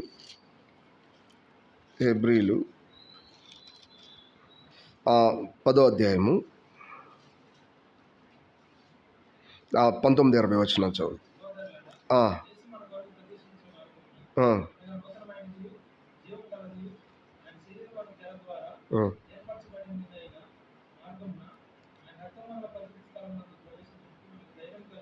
చూసారా? ధైర్యం తెచ్చుకోవాలి అని రాసుందా? నేను ఆ మాట చదవాలనుకున్నా. ధైర్యము కలిగి ఉన్నదే యాక్చువల్గా, తెచ్చుకోవడానికి కాదు. ఇక్కడేమి ధైర్యం ఉంది. దేవుడి కోసం, దేవుడిని చూడడానికి, అనుభవించడానికి, ఆయన కోసం పని చేయడానికి యూ హ్యావ్ రైట్. నువ్వెవరైనా సరే వాస్తవానికి ఇది మనకు అర్థం అవ్వాలా. ఇది మనకు అర్థమైతే బయట నిలబడం. పౌలు అదంటాడు, మనస్సాక్షి కల్మషం దోచుకున్నట్లు ప్రోక్షించబడిన హృదయం కలిగిన వారమే, దేవుడి వాక్యమైన నిర్మల నూతకంతో స్నానం చేయబడిన శరీరాలు గల వారమే, యథార్థమైన హృదయం దేవుని సన్నిధానికి మనం చేరుతాం. ఇది చెప్పిన పదానికి అర్థం అదే. మీరు గమనించండి, ఆ పదాల్లో ఉన్నటువంటి ఆ సంగతుల్లో పౌలు ఏం చెప్తానంటే, యూ హ్యావ్ రైట్, మీకు ఆ బలం ఉంది. ఎందుకంటే ఆ తెర పూర్తిగా చిరిగిపోయింది. యాక్చువల్గా దేవుడితో సావాసం చేయడానికి కావాల్సిన ఏర్పాటు జరిగింది. మనకు అది అర్థం అవ్వాలా. మన ప్రభు అయిన యేసుక్రీస్తు ఆయన చనిపోవడం ద్వారా దేవుడితో మనకు ఉన్నటువంటి ఎడబాటును పూర్తిగా ఆయన ఏం చేశాడంటే, ఒక మాటలో దాన్ని తీసేసి పూర్తిగా ఆయనతో మనల్ని కలిపేశాడు. కాబట్టి మనం కలిసి ఉండడం అనేది మనం అనుకునే మంచి ఆదర్శం కాదు, అది మనకున్న హక్కు కదా. అది మనకున్న హక్కు. ఎవరైనా దేవుని చేరుకోవడానికి చాలా అడ్డాలు పెడుతున్నారంటే అడ్డాలు పెట్టిన వాళ్ళు తప్పులు కదా. మీరు అక్కడ ఉండాలి, మేము ఎక్కడ ఉంటాం అనే పదం మాత్రమే చెప్పబడిందంటే అది తప్పుడు బోధ అవుతుంది. కానీ you have right to come in, but at the same time నువ్వు ఇక్కడ రావడానికి కావాల్సిన పిలుపు ఇట్లాంటివి కూడా నీకు అవసరం. యాక్చువల్గా నీకు బలం లేదని ఎవరు చెప్పలేరు, అదంతా తప్పుడు బోధ అవుతుంది. But you need to know the things which are happen in your life. నీ జీవితంలో జరిగిన సంగతులు ఏంటనేది నీకు అర్థం అవ్వాలి. ఇట్లా అర్థమైతే నువ్వు అసలు భయపడవు, అక్కడే ఆగవు. రైట్, నెక్స్ట్ వచ్చిన చదువు చూడండి. సమాధులు తెరవబడిను. సమాధులు తెరవబట్టాయంట. యాక్చువల్ గమనించండి, యేసుప్రభు సమాధి ఎట్లా తెరిచిందే. కానీ మనుషులందరూ అక్కడ చాలామంది ఆయనకి మళ్ళీ సుగంధ ద్రవ్యాలు పూయడానికి తీసుకెళ్ళారు ఆదివారం పూట. వాళ్ళందరూ ఏమనుకున్నారండి, వాస్తవానికి మన నిమిత్తం సమాధి రాయి ఎవరు దొరిలిస్తారు అని అనుకున్నారు కదా యాక్చువల్గా. కానీ నిజానికి సమాధి రాయి ఎవరిని తీశారా, అది దొరిలించబడేను అని రాస్తుంది. ఎవరు దొరిలిచ్చారు, అది దేవదూత కావచ్చు, ఎవరైనా కావచ్చు, వాస్తవానికి దొరిలింపబడేను. సమాధుల్లో అవి ఓపెన్ అయ్యాయి వాస్తవానికి, నిజానికి. ఎందుకంటే సమాధి అనే పదంలో ఉన్నటువంటి ఆ సంగతి ఏంటంటే పాతాళం అని దాని అర్థం. సమాధి అంటే పాతాళం. పాతాళంలో ఉన్నటువంటి ఒక చక్కటి సౌకర్యమే సమాధి. ఒక మాటలు పాతాళం అనేది ఒక ఎర్ర, అది ఒక రకమైనటువంటి రెల్మ్, అది వలయం. ఆ వలయంలో మనుషులందరూ ఎట్టుంటారో తెలుసా, సమాధుల్లో కప్పబడిపోయి ఉంటారు. ఎంత తిరిగినా వాళ్ళు ఎక్కడ తిరుగుతుంటారు, ఆ సమాధిలోనే తిరుగుతూ ఉంటారు. యాక్చువల్గా ఆత్మలాగా వాళ్ళకి పాపం లైట్ అనేది ఒకటి ఉందని, తిరిగి బయటకు వచ్చి జీవించగలరని, వాళ్ళకి తిరిగి పునరుద్ధానం అనేది ఒకటి ఉంటుందని సంగతి వాళ్ళకి తెలియదు. ఇది పాపులైన మనుషుల్ని మరణం ఇంకా పూర్తిగా జారకముందు పాతాళం ఏం చేసేది తెలిసే, వాళ్ళని పూర్తిగా బంధించేసేది ఇట్లా. అందుకే చూడండి, చాలామంది మిక్కిలి ఘోర పాపులు, అంటే పేరు మోసిన పాపులు ఎట్లుంటారు తెలిసే, అందులో నుంచి బయటకు రమ్మంటే వాళ్ళు ఎంతో బాధగా నేను ట్రై చేస్తున్నా కుదరట్లేదు అని చెప్పి తమ క్లెయిమ్ చేసుకుంటారు. నిజంగా ట్రై చేస్తుంటే ఎందుకు కుదరదు, మనుషులు ట్రై చేస్తే కుదరదు, సత్యం ఏంటో తెలియాలి వాళ్ళకి, అంతే, అంతకుమించి ఏం లేదు. కానీ వీళ్ళు ఎక్కడి నుంచి ట్రై చేస్తున్నారు, సమాధిలో ఉండే ట్రై చేస్తున్నారు. యాక్చువల్గా అది కుదిరిద్దా, ఎన్నటికీ కుదరదు. ఎందుకంటే వాళ్ళని పాతాళం ఏం చేసింది తెలుసా, బంధించేసింది ఒక మాటలో. సరే, వాళ్ళని పక్కన పెడితే చాలామంది క్రిస్టియన్స్లో కూడా వాళ్ళ లైఫ్లో స్పిరిచువల్గా ఎదగాలని ఆశ ఉండదు. ఎక్కడ సెట్ అయిపోయారు తెలిసే, వాళ్ళకున్న పొజిషన్లో సెట్ అయిపోతారు. యాక్చువల్గా ఇక చాలు మనకి. మీరు గమనించండి, అట్లా బైబిల్లో ఎప్పుడూ లేదు. చిన్నపిల్లలు ఏమవుతూ ఉంటారు, ఎదుగుతూ ఉంటారు. ఎదిగే వాళ్ళు ఎక్కడి వరకు ఎదుగుతారు, ఇంకా ఎదిగిపోతారు. యాక్చువల్గా ఎదగడం పొరపాటు నన్ను అడగనివ్వండి. ఎందుకంటే చాలామంది అంటారు, మమ్మల్ని ఎదగనివ్వరండి. వాస్తవానికి ఏమంటారు, మమ్మల్ని ఎదగనివ్వరండి. ఎదగడం పొరపాట కాదు. నువ్వు ఎదిగితే ఎలా ఉంటావు తెలుసా, ఇంకొక వ్యక్తికి హాని చేయవు. ఎదిగితే ఇంకో వ్యక్తికి హాని చేయవు. ఒక మాటలో ఆగిపోవడం అనేది ఖచ్చితంగా సమాధి చేసే పని. దావీదు చెప్పలా, నా ప్రాణం సమాధిలో నుండి ఆయన విమోచించుచున్నాడు. కీర్తన 103. దైవజనుడు సమాధిలో పోతాడా? ఎగ్జాక్ట్లీ. పాపం చేసిన మరుక్షణం వెంటనే పాపం వల్ల వచ్చే మరణం ఉంటే ఇతని ఆత్మ ఎక్కడ పోతుంది తెలుసు, తెలియకుండానే సమాధిలో పోతుంది. అది మన లైఫ్లో కూడా అంతే. ప్రభు సన్నిధి, దేవుడి యొక్క ప్రజలు, లేదంటే దేవుడి యొక్క వాక్యం అనే దాన్ని మర్చిపోయి తిరుగుతుంటాం చాలాసార్లు రోజు అంతట్లో. కానీ ఎప్పుడైతే వాక్యం గుర్తొచ్చిందో, ఎప్పుడైతే దేవుడు చేసిన పని గుర్తొచ్చిందో, దేవుడి ప్రజల మధ్యలో మనకున్న విశాలత, సౌకర్యం, స్వతంత్రం గుర్తొచ్చిందో, వెంటనే శత్రువు ఏమవుతుందో తెలుసా, ఓడిపోతాడు. అప్పుడు ఏమవుతుందో తెలుసా, సమాధులు తెరవబడతాయి. యాక్చువల్గా ఈ సంగతి మనకు అర్థం అవ్వాలి. అక్కడ రాసున్నది, విల్లు విరుచువాడు ఆయనే, బల్లెమును తెగ నరుకువాడు ఆయనే. విల్లు అనే పదానికి అర్థం తెలుసా, విల్లు అంటే విల్లు ఇట్లా లాగినప్పుడు ఆ స్ట్రింగ్ ఉంటుంది. ఆ స్ట్రింగ్లో ఏం పెడతాం, ఇక్కడ యారో పెడతాం కదా, బాణం పెడతాం.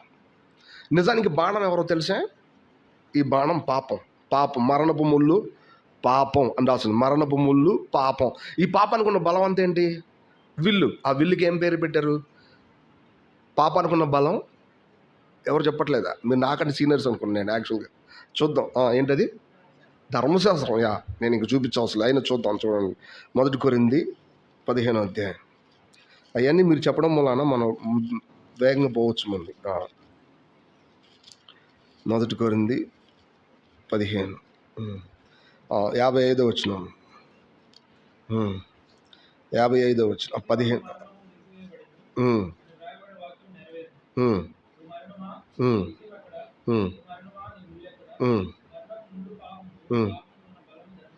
చూసారా? పాపానికి ఉన్న బలం ఏంటి? ధర్మశాస్త్రమే. ధర్మశాస్త్రం ఏం చేసిద్ది? నీలో ఉన్న పాపాన్ని ఎత్తి చూపించిద్ది. నువ్వు తప్పు తప్పు తప్పు అని చెప్తా ఉంటుంది. అది కరెక్టే కదా. కానీ ధర్మశాస్త్రం నుంచి విడిపించింది ఎవరు మనల్ని? మన ప్రభు అయిన యేసుక్రీస్తు. సో ఇప్పుడు పాపం దాని ముళ్ళు మనల్ని ఏమీ చేయలేదు. ఇది మనకు అర్థం అవ్వాలా. మన లైఫ్లో ఇది అర్థం చేసుకుంటే బల్లెమును తెగ నరుకువాడు కూడా ఆయనే. మీరు చూడండి ఆ పదం కీర్తనలో. నా సమయం అయిపోయింది. కీర్తనలు 36 బహుశా.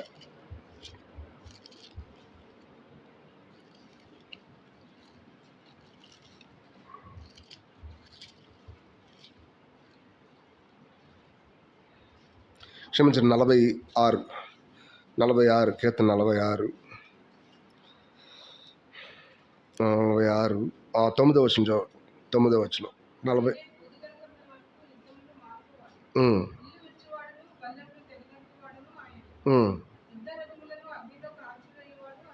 విల్లు విరిచివాడు అంటే, విల్లు అంటే మనకు అర్థమైంది ఏంటది? విల్లు అంటే ధర్మశాస్త్రం. విల్లు మరణానికి పాపానికి ఉన్న బలం యాక్చువల్గా ధర్మశాస్త్రమే కదా. ఆ స్టింగ్ మీరు ఎంత గట్టిగా లాగితే ఆ యారో అంత ఫాస్ట్గా పోతుంది కదా. యాక్చువల్గా ఆ బాణం అంత వేగంగా వెళ్ళిద్ది. ధర్మశాస్త్రాన్ని ఎంత ఎక్కువ చదివితే అంత ఎక్కువగా మనం ఏమవుతుందో తెలుసా? అంత పాపులు అని తెలిసిపడింది. చదవద్దని నేను చెప్పట్లా, కానీ వాస్తవానికి ధర్మశాస్త్రానికి పక్కగా దేవుడి నీతి ఏమైంది? బయలుపరచబడింది. సో నీలో ఉన్న తప్పులన్నీ ఏమైనాయి? ఇంకొక ఆయన వచ్చాడు, ఆయన మనల్ని ఏం చేశారంటే ఆ విషయాలను చక్కబెట్టాడు. కాబట్టి నీ వైపు నువ్వు చూసుకోవద్దు, ఆయన వైపు చూడు, సరిపోతుంది. ఎందుకంటే ఆయన విల్లుని ఏం చేశాడు? వెరకదీశాడు. ఇక దానికి ఏ బలం లేదు. అంతటితో ఆగల. అక్కడ ఇంకో పదం చూడండి, ఏం చేశాడు ఆయన? బల్లెం తెగ నరుకువాడు అంటే దాని అర్థం బల్లెం లేకుండా చేశాడా? బట్ కానీ డివైడ్ చేశాడు దాని అర్థం ఏంటో తెలుసా? ఎడతెగ్గ అది ప్రయాణం చేసి ఏమాత్రం కూడా మనుషులకి ధైర్యం లేకుండా చేయగలిగేది మరణం. ఒక మాటలో ఈ మరణాన్ని ఆయన ఏం చేశాడు తెలుసా? బ్రేక్ చేశాడు. ఇట్లా మరణం లేకుండా చేశాడా? చేయలే.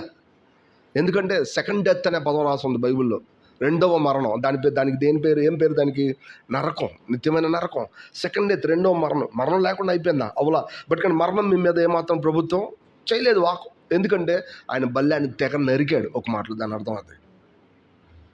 మనకు అది అర్థం అవ్వాలా. వన్స్ మనం నరకాలని ప్రయత్నం చేయొద్దు, అది మన వల్ల ఎప్పుడు కాదు. ఆయన ఏం చేశాడు? నరికాడు.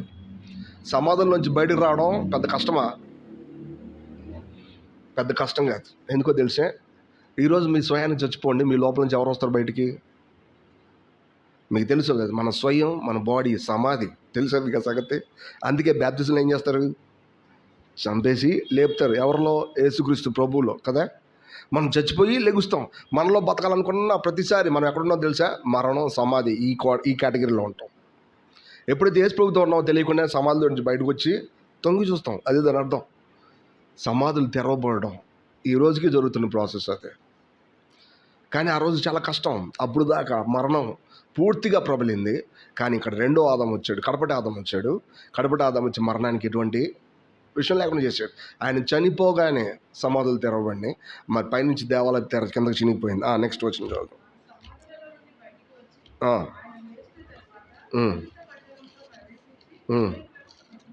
మీరు గమనించండి, నేను ఆ వచనం చాలా చదివాను. వాస్తవానికి వీళ్ళు ముందే ఎట్లా వేసిపోయారబ్బా అని నాకు అనిపించింది యాక్చువల్. ఎందుకంటే బైబిల్ మొత్తంలో ఆది సంబుద్ధుడు, పునరుద్ధానంలో ఆది సంబుద్ధుడిగా ఉన్నవాడు అని పదాలు ఉంటాయి యాక్చువల్గా. ఆయన మరణించి తిరిగి లేచుట్లో మొట్టమొదటి లేచిన వాళ్ళు ఎవరు? ప్రభు అయిన యేసుక్రీస్తు ప్రభు. ఆయన ద్వారానే తప్ప ఆయనకి పక్కగా ఏం లేదు. కానీ వీళ్ళు కనపడ్డారు. ఎప్పుడు కనపడ్డారు గమనించండి. ఆ పదం, ఆ వచనం మళ్ళీ చదువుతాం.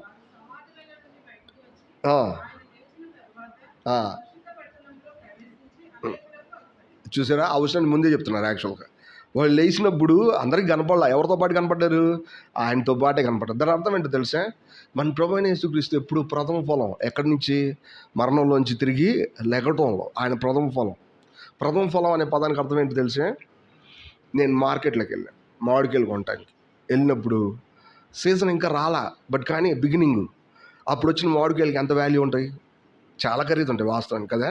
ఒక డజన్ వచ్చేసి దాదాపు 600 అట్లా ఇట్లా ఇట్లా చెప్తుంటారు, ఎంత పడితే అంత చెప్తుంటారు. సరే ఒక రోజు అయిపోయింది, మళ్ళీ రెండో రోజు కూడా మళ్ళీ కొంత తీసుకొస్తారు, ఇది కూడా ప్రథమ ఫలమే అంటారు. ఒక సీజన్ వచ్చే వరకు కూడా ఏంటో తెలుసా, ఇదంతా ప్రథమ ఫలమే. మొత్తంగా హార్వెస్ట్ అంటే మొత్తంగా అది పూర్తిగా ఆ కాయలు పూర్తిగా రాల్చి తీసుకొచ్చే వరకు కూడా ఇదంతా ప్రథమ ఫలం కింద వచ్చింది వాస్తవానికి. మన ప్రభువైన యేసుక్రీస్తు ఆయన ప్రథమ ఫలం, బట్ ఆయనతో పాటు ఆయన తిరిగి లేచినప్పుడు వీళ్ళు కూడా లేచారు. But at the same time ప్రథమ ఫలం ఎవరో తెలుసా, మనం కూడా. దేవుడి యొక్క ప్రజల మధ్యలో విజయవంతమైన క్రైస్తవ జీవితం జీవించి ఆయన కోసం ఎదురు చూసే ప్రతి బిడ్డ కూడా ఎవరో తెలుసా, ప్రథమ ఫలమే. ఇది మనకు అర్థం అవ్వాలి. ఆయన తిరిగి లేచాడంటే మరి ఎక్కువగా మనం ఏమవుతాం తెలుసా, ప్రథమ ఫలంగా ఉంటాం. దాని అర్థం అది. నేనేం మాట్లాడుతున్నానంటే, మరణించి తిరిగి లేకడం అనేది పాపులు కూడా జరుగుతుంది, జరగట్లేదా? వాళ్ళు కూడా చనిపోయిన తర్వాత ఏమవ్వాలి, ఒకరోజు తిరిగి లేగాల. ఎందుకని? తీర్పు కోసం వెళ్ళాలా. దేవుడి యొక్క సన్నిధిలో తీర్పు తీర్చబడాలా. ప్రకటన గ్రంథం 20వ అధ్యాయం ప్రకారం ధవళ సింహాసనం యొక్క తీర్పు తీర్చబడాలా. బట్ కానీ ఇక్కడ కూడా తిరిగి లెగుస్తున్నారు. వీళ్ళు ఎలా తిరిగి లెగుస్తున్నారు తెలుసా, తీర్పుకు సంబంధం లేకుండా ప్రథమ ఫలంగా లెగుస్తున్నారు. యాక్చువల్గా ఇది ఇక్కడ ఇంపార్టెన్స్, ఇది మనకు అర్థం అవ్వాలి. మన లైఫ్లో తిరిగి లేకడం అనే పదాన్ని మనం ఆశించాలా. ప్రభుతో కలిసి తిరిగి లేకడం అనే విషయాన్ని అర్థం చేసుకోవాలి. ఎందుకంటే మన ప్రభు ఏం చేశాడు, తిరిగి లేచాడు. యాక్చువల్గా మనం కూడా ఏమవుతుంది కదా, తిరిగి లెగుస్తాం. అందుకోసమే మనం ఇక్కడ ఉంది. దురదృష్టకరమైన సంగతి ఏంటంటే, క్రైస్తవ జీవితంలో తిరిగి లేకడం అనే పదం అనుభవం ఎట్టుండదో చూడాల. ఇది ప్రాబ్లం. అనుభవం ఎట్టుండదో చూడాల, ఇది ప్రాబ్లం. ఎట్లా తెలుసా, ఈ నిమిషానికి నువ్వు చచ్చిపోయావంటే నిన్ను లేపేవాడు ఎవరు? ఆయనే కదా. మీరు ఆయనతో పాటు చచ్చిపోవడానికి కావాల్సిన ఏర్పాటు చేయండి. మిమ్మల్ని తిరిగి లేపే బాధ్యత ఎవరిది? ఆయనది. మన లైఫ్లో రెగ్యులర్గా జీవించాల్సిన విధానం ఇదే. విలియం షేక్స్పియర్ చాలా పెద్ద నవలు రాస్తాడు కదా. యాక్చువల్గా తన లైఫ్లో ఒక రాసినటువంటి ఆ పేరు నేను మర్చిపోయాను. యాక్చువల్గా గ్రీకుల మధ్యలో ఉన్నటువంటి ఆ ప్రేమ విధానాన్ని మాట్లాడతా, అక్కడ ఉన్నటువంటి ఆ ప్రేమికుడితో ఏమని చెప్పిందంటే, ప్రతిరోజు నా కోసం చచ్చిపోయి ప్రతిరోజు నా కోసం బతుకొని చెప్పాడు. యాక్చువల్గా ఆ సెంటెన్స్ అక్కడ కోట్ చేశాను. ప్రతిరోజు నా కోసం చచ్చిపోయి ప్రతికోసం నా కోసం బతుకని చెప్పి ఆ సెంటెన్స్ నేను ఎప్పుడో చూసాను. యాక్చువల్గా ఎవరుబ్బా ఇంత పెద్ద సెంటెన్స్ రాశారు యాక్చువల్గా. ఎందుకంటే దీని యొక్క ప్రిన్సిపల్ ఎక్కడి ప్రిన్సిపల్లో తెలుసా, బైబిల్ యొక్క ప్రిన్సిపల్ అది వాస్తవానికి. ఆ విషయం ఏంటో తెలుసా, మన సొంతానికి మనం చచ్చిపోతా, ప్రభు కోసం పనిచేస్తా, న్యాచురల్ లైఫ్కి చచ్చిపోతా, ప్రభుత్వ కోసం తిరిగి లేకడం అనేది ఒక రియల్ లవ్కి సంబంధించిన విషయం, ఒక నిజమైన ప్రేమకు సంబంధించిన విషయం. మనం ప్రభువుని ప్రేమిస్తే నేను ప్రేమిస్తున్నానని చెప్పడంతో ఆగిపోతుంది. ఆయన కోసం చచ్చిపోవడం అంటే ఏంటో ప్రాక్టీస్ చేసిద్ది అది. ఆయన కోసం చచ్చిపోవడం అంటే ఏంటో ప్రాక్టీస్ చేసిద్ది. మనం చచ్చిపోయామా, ప్రేమ మనల్ని ఎన్న ఓడిపోయినవాడు కాబట్టి అది తిరిగి మనల్ని ఏం చేసిద్ది, తిరిగి లేపేసిద్ది. అది దాని అర్థం. అక్కడ రాశాడు, నేను దాని కింద రాశాడు, ఈ భూమి మీద సలీం మనార్ గల్లీ, రోమియో జూలియట్ వీళ్ళందరూ ఏమయ్యారు తెలుసా, ఓడిపోయారు. వాళ్ళ లైఫ్లో ఏమయ్యారు, ఓడిపోయారు. మరణంతో చచ్చిపోయారు. వాళ్ళందరూ ప్రేమించి చచ్చిపోయారు యాక్చువల్గా. ఎందుకంటే ప్రేమ అనే పదం అందరికీ చాలా ఇంపార్టెంట్ ఇక్కడ వాస్తవానికి. కానీ వాళ్ళు ఓడిపోయారు. కానీ ఇక్కడ ఒక ప్రేమ ఉంది, ఇది అన్నటికీ ఓడిపోదు. ఆయనతో పాటు చచ్చిపోతా, ఆయనతో పాటు తిరిగి లెగుస్తూ ఉంటుంది. ఈ ప్రేమ ఎన్నటికీ ఓడిపోదు. ప్రేమ మరణం అంతా బలమైంది యాక్చువల్గా. మీరు గమనించారా, అగాధ జలములు దాన్ని దార్పలేవు, అది అగ్ని జ్వాల. అటువంటి ప్రేమతో మనం ఆయనకి జవాబు చెప్పగలం, ఎందుకంటే ఆయన మనల్ని అంతా ప్రేమించాడు. ఇదే సమాధిలో నుంచి తిరిగి లేకడం అంటే. ఎటువంటి విషయాల్లో అయినప్పటికీ కూడా ఆయనతో పాటు చచ్చిపోగలం, ఆయనతో పాటు తిరిగి లెక్కగలం. This is very important. అంతేకాదు ప్రథమ ఫలంగా ఉండగలం. రైట్, తర్వాత వచ్చిన చోటు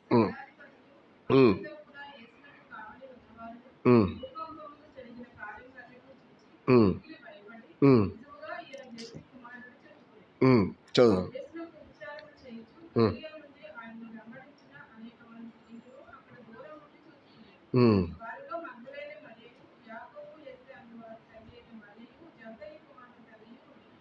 వాస్తవానికి ఈ శతాధిపతి ఆయన చూశాడు. శతాధిపతి చూసినప్పుడు ఈయన నిజంగా దేవుని కుమారుడు. ఎందుకంటే అక్కడ ఒక వచనాన్ని మనం మిస్ చేసాం. అదేంటంటే 51వ వచనం, దయచేసి చూడండి. మనం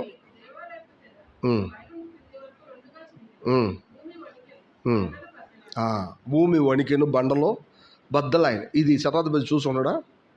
ఖచ్చితంగా చూస్తాడు. యాక్షన్ శతాధిపతి దగ్గరికి వస్తేనే కానీ మనకు ఆ విషయాలు అర్థం కాదు వాస్తవాన్ని. ఆ వచనాన్ని మనం పూర్తిగా ఎక్స్ప్లెయిన్ చేయకుండా ముందుకు వెళ్ళిపోయాం. భూమి వణికింది, బండలు బద్దలైనవి. ఎందుకో తెలుసా, ఈ భూమి మీద అధికారాన్ని స్థాపించింది ఎవడో తెలుసా? వాడు శాటన్ గాడు యాక్చువల్గా. ఈ భూమి మీద మనకంటే ముందు ఉన్నటువంటి జాతిని పూర్తిగా వాడు నాశనం చేసి ఈ భూమి మీద అధికారం చేజిక్కించుకుంది వాడే. అటు తర్వాత కూడా నోవా కంటే ముందున్న టైంలో ఈ భూమి మీదకి నేరుగా దేవుని కుమారులు వచ్చి దేవుని నరుల కుమార్తెలతో ఉండి భూమి మీద ఆధిపత్యం చెలాయిచ్చారు యాక్చువల్గా. కానీ ఇప్పుడు ఏమైంది తెలుసు, భూమి వణికింది. దాని అర్థం ఏంటో తెలుసా? వాడి యొక్క స్థానం పూర్తిగా పాడవుతుందని అర్థం. బండలు బద్దలైనవి అంటే దాని అర్థం ఈ భూమి మీద ఉన్న సాతాను యొక్క ప్రతి అధికారం పూర్తిగా పాడైపోయింది. ఇక లేదు వాడికి ఎటువంటి అధికారం ఈ భూమి మీద లేదు. అది దాని అర్థం. నిజానికి ఈ విషయాలు ఎవరు చూశారంటే శతాధిపతి చూశాడు. శతాధిపతి చూసినప్పుడు 3 గంటల టైంలో చీకటి పడటం ఏంటి, 3 గంటల టైంలో చీకటి పడతాం ఎప్పుడని చూసాం మనం. నా జీవితంలో ఒకసారి చూశాను యాక్చువల్గా. మధ్యలో సూర్యగ్రహణం టైంలో ఒకసారి వచ్చింది యాక్చువల్గా. బట్ కానీ ఆ చీకట్లో కూడా సూర్యుని చూస్తూనే ఉన్నాం. పెద్ద చీకటి ఏం కాదు అది. కానీ ఇక్కడ కట్టిక చీకటి అని రాస్తుంటుంది, అసలు మనకేం కనపడదు.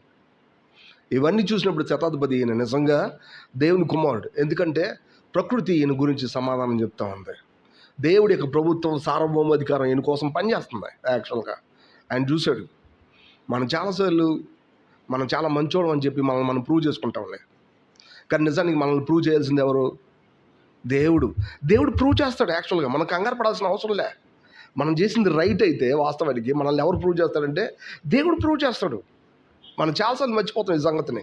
అందుకని చెప్పి నేను ఎంత బాగా చేశానని చెప్పి మనం క్లెయిమ్ చేసుకోవడానికి బరస్ట్ అవుతాం ఎక్కడ మనుషుల మధ్యలో. అవసరం లే. నిన్ను ప్రూవ్ చేసేది ఎవరో తెలుసా? దేవుడే.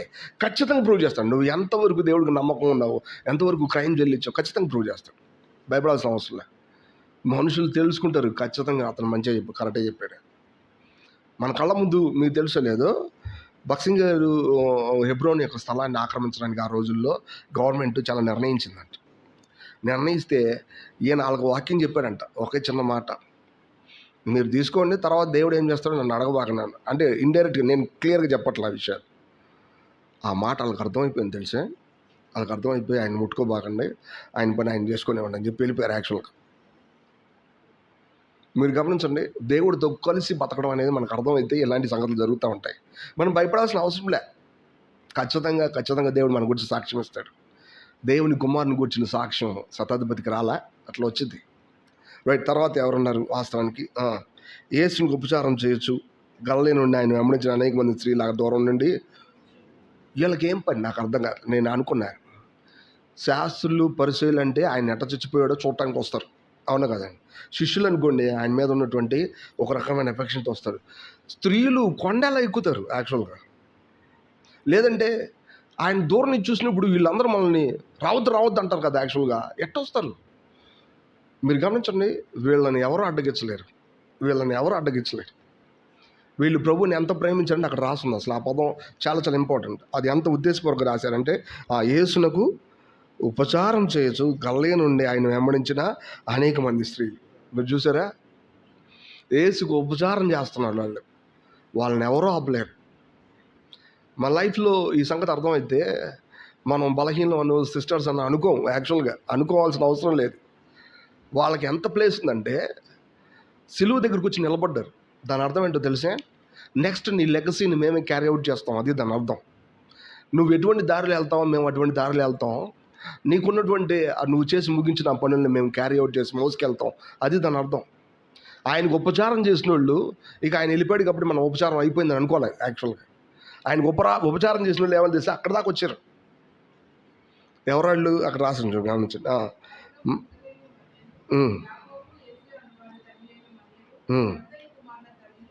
ముగ్గురు యాక్చువల్గా. ఇంకా చాలామంది పీపుల్ ఉంటారు కానీ వీళ్ళు మెయిన్ పీపుల్ అందులో. అక్కడ నిజానికి మేరీ మగ్దలేని మనకు తెలుసు ఎంతగా దేవుడు తనని మరి విడిపించాడు అనే సంగతి, లేదా మాకు ఎంత సాయం చేశాడు అనే సంగతి మనకు తెలిసింది యాక్చువల్గా. తర్వాత ఇంకొక మేరీ ఉంది. ఎవరు ఈవిడ? ఈమె ఎవరంటే నేరుగా సాక్షాత్తు యేసుప్రభువు యొక్క తల్లి ఒక మాట. తర్వాత సలోమి, ఆమె పేరు జబదయి కుమారుల తల్లి అంటే ఆమె పేరు ఏంటంటే సలోమి అని ఒక మాట. వీళ్ళ ముగ్గురు చర్చ్ లైఫ్లో అనేకుల్ని చక్కగా నడిపించారు.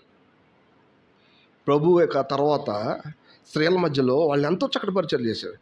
ఇంకా యోహాను సువార్త 19వ అధ్యాయంలో చదివితే మన కళ్ళమ్మ నీళ్ళు వస్తాయి. ఆ వచనాన్ని చదివితే వాళ్ళు సిలువ దగ్గర నిలబడ్డారు. వాళ్ళు కష్టాన్ని భరించడానికి వాళ్ళు ఎవరు ఆపలేరు. వాళ్ళు దేవుడి యొక్క ప్రతినిధులు. ఒక మాటలో చెప్పాలంటే వాళ్ళు దేవుడి యొక్క మరి ప్రణాళికని కొనసాగించడానికి అవసరమైనటువంటి బలం కలిగిన వాళ్ళు. వాళ్ళని ఏ శిష్యుడు ఆపలేడు, ఏ రోమన్ సైనికుడు ఆపలేడు. ఒక మాట మనకి ఇది అర్థం అవ్వాలి. మనం కొన్నిసార్లు ప్రభు కోసం పనిచేసే విషయంలో ఒక దూరం నుంచి ఇంకో దూరంకి వెళ్ళాలంటేనే ఇబ్బంది పడతాం కదా. ఒక దూరం నుంచి ఇంకో దూరానికి వెళ్ళాలంటే ఇబ్బంది పడతాం. ఎందుకంటే బ్రదర్స్ ఇబ్బంది పడతాం, సిస్టర్స్ కూడా ఇబ్బంది పడతాం. కానీ వీళ్ళు ఎక్కడికి వచ్చారు? కపాలం అనే స్థలం దగ్గరికి వచ్చారు. అది ప్లెయిన్ రోడ్డు కాదు, అది చాలా ప్లెయిన్, అది పైన హైలో ఉంది. మన లైఫ్లో ఇది అర్థం అవ్వాలా. ప్రభు కోసం, ప్రభువా నీ దారే నా దారే, నువ్వు వెళ్ళిన చోటుకి నేను కూడా వస్తా. యాక్చువల్గా పౌలు చెప్పలేదా, ఆయన నిందను భరించి శిబిరం వెలుపటికి వెళ్ళాడు. మనం కూడా ఎక్కడికి వెళ్ళాలంటే అక్కడికే వెళ్ళాలి. శిబిరం వెలుపటి అంటే ఎక్కడో కాదు, ఇక్కడ కపాలం అనే ప్లేస్. మనకు అది అర్థం అవ్వాలి.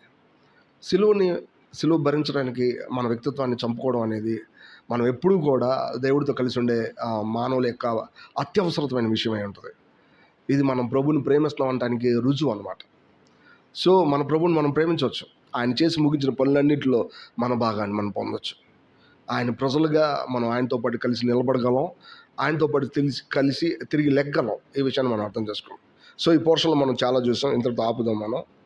ఆయన మొదటి వచనంలో మనం చూస్తే మధ్యాహ్నం మొదలుకొని 3 గంటల వరకు ఆ దేశం అంతా చీకటి కమ్మి, అంటే మధ్యాహ్నం దాకా, అంటే 12 గంటల వరకు కూడా మనుషులు ఆయన ఇబ్బంది పెట్టారు. అక్కడ 12 గంటల నుంచి 3 గంటల వరకు కూడా ఎవరు ఇబ్బంది పెట్టారంటే ఆయన్ని దేవుడే నేరుగా ఆయన విడిచిపెట్టారు. తద్వారా మనం పరిశుద్ధాత్మతో కలిసినటువంటి సావాసాన్ని పొందగలిగాం. ఆ విషయాన్ని అర్థం చేసుకున్నాం. అటు తర్వాత ఆయన మనుషులు కొంతమంది ఆయన్ని అవమానించారు. అటు తర్వాత మనం ఎక్కడికి వచ్చామంటే యేసు బిగ్గరగా కేక వేసి తన ప్రాణాన్ని విడిచను, అంటే పూర్తిగా మరణం మీద పట్టు ఎవరికి ఉందంటే మన ప్రభు అయిన యేసుక్రీస్తుకు ఉంది. అట్లనే మనం కూడా ఉండగలం. ఆ సత్యాన్ని మనం అర్థం చేసుకున్నాం. తిరిగి సమాధులు తెరవబడినాయి. నిద్రించిన అనేకులు పరిశుద్ధుల శరీరాలు లేచినాయి. తిరిగి ఆయన తిరిగి లేగడం ద్వారా, లేదంటే చనిపోవడం ద్వారా మరణానికి ఉన్న పూర్తి అధికారం పోయింది. మనం కూడా మన జీవితంలో దాన్ని అనుభవించుకోగలం. ఎడతెగ తిరిగి లెగ్గలం. ఒక మాటలో ప్రథమ ఫలంగా ఉండగలం. అది దాని అర్థం. తర్వాత శతాధిపతి కూడా ఆయన చూసి ఏమన్నాడంటే నిజంగా ఆయన దేవుని కుమారుడు. సో ప్రభుని గురించి సాక్ష్యం ఇచ్చింది ఈ ప్రకృతి, సాక్ష్యం ఇచ్చింది. అట్లనే దేవుడు సాక్ష్యం ఇచ్చాడు. శతాధిపతి అర్థం చేసుకోగలిగాడు. మన జీవితంలో కూడా ఈ భూమి మీద దేవుడు మనల్ని ప్రూవ్ చేస్తాడు. అది మనుషుల ముందు మనం కంగారు పడాల్సిన అవసరం లేదు. తిరిగి చివరిది ఏంటంటే ప్రభు కోసం మనం కపాలమైన స్థలం దగ్గరికి వెళ్ళడం.